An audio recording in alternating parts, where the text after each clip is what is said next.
Build me a voice agent that greets the caller, collects their name, books an appointment from my calendar, and transfers to a human if they get frustrated. That just happened in about 10 seconds. It used to take days, sometimes weeks. That's really f***ing cool. This is the ChatGPT moment for voice. Companies have been making you sit through phone trees for decades, not because they wanted to, but because they had a math problem. 1 million customers and 200 agents. You just can't pick up every call. So you build deflection and containment systems and know people will hate it. That was a scarcity problem, and the constraint's now gone. You could have 50,000 people call one number at the same time, and every one of them gets a real agent. This is Norm, the first automated agent builder.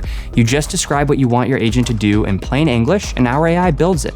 The whole pathway, the prompts, the logic, the conditions, all of it. You can go from idea to a live deployed voice agent in minutes, not weeks, not months, minutes.